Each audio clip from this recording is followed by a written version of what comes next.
அன்பார்ந்த தென்னிந்திய திருச்சபை பிள்ளைகளுக்கு என்னுடைய அன்பின் வாழ்த்துக்கள்.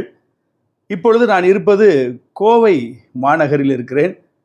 எல்லாருக்கும் எதற்கென்று கேள்விக்குறி இருக்கலாம்.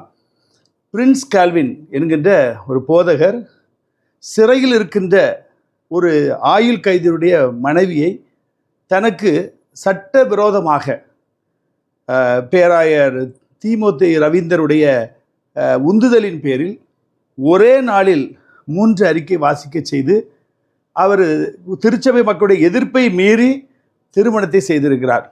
இது ஒரு சட்ட விரோதம். இந்திய அரசு சட்டத்தின்படி அவர் தண்டனைக்குள்ளாக ஆக்கப்பட வேண்டிய சூழ்நிலை. ஆகவே இன்றைக்கு கோயம்புத்தூர் மாநகராட்சி ஆணையரிடமும் அந்த சம்பந்தப்பட்ட காவல் நிலைய ஆய்வாளர் அவர்களிடமும் புகார் மனு அளிக்க வந்திருக்கிறோம். அவர்கள் நடவடிக்கை எடுப்பார் என்று நம்புகிறோம்.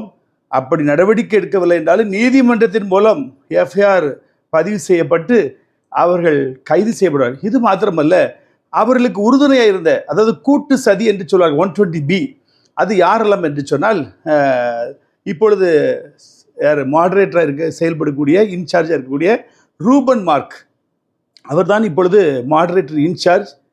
அதுபோக ஜெனரல் செக்ரட்டரி பெர்னாண்டோஸ் ரத்னராஜா, இவருடைய பினாமி தான் யார் என்றால் தீமோத்தே ரவீந்திரர்.